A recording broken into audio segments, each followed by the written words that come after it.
Bonsoir à tous, j'accueille avec une très grande joie le retour sur le sol français de nos deux compatriotes emprisonnés en Iran, Cécile Coller et Jacques Paris. Les mots du président de Dijon Métropole et ancien ministre François Rebsamen dans un communiqué.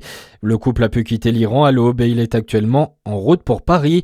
La fin d'un calvaire de plusieurs années pour Cécile Coller et Jacques Paris, accusés d'espionnage. Et cette libération intervient en pleine escalade verbale de Donald Trump sur l'Iran avant une possible escalade militaire. Le président américain a donné aux Iraniens jusqu'à 20h ce soir, soit 2h du matin, heure de Paris, pour accepter un accord, faute de quoi il menace de faire disparaître leur civilisation. Notez aussi que la Maison-Blanche démente envisager l'utilisation de l'arme nucléaire en Iran. Dans l'actualité également, chez nous, ce drame en fin de matinée sur les routes du Doubs.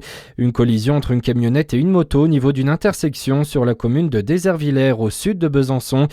Le motard âgé de 62 ans a été déclaré mort sur place.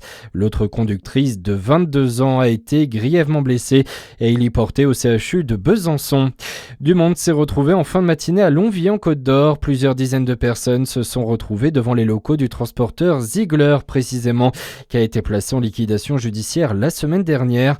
Un choc forcément dans le département alors qu'une cinquantaine de personnes va perdre son emploi.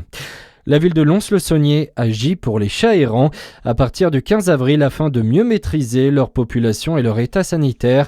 Une campagne de capture est lancée. Objectif, stérilisation et identification. Seuls les chats capturés par les services municipaux seront pris en charge. Une fois stérilisés, ils seront relâchés sur leur lieu de capture. Et toujours concernant les animaux, des lynx seront relâchés en France en 2027. C'est la bonne nouvelle qui ravit les associations environnementales. On en compte actuellement entre 150 et 200 sur le territoire, dont la grosse majorité dans le massif du Jura.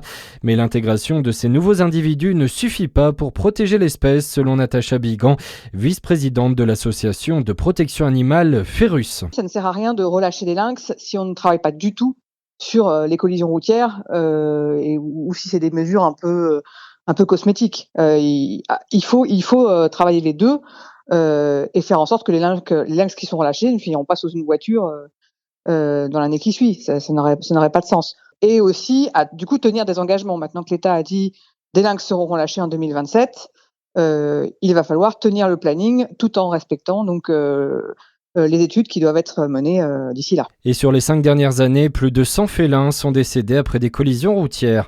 Et puis du côté du DFCO, la billetterie pour la réception de Sochaux ouvrira demain matin à 10h pour les abonnés dans un premier temps et à 14h pour le grand public uniquement au DFCO Store. Ce match pour la 30e journée du championnat national aura lieu le 17 avril prochain. Très bonne soirée sur Fréquence Plus.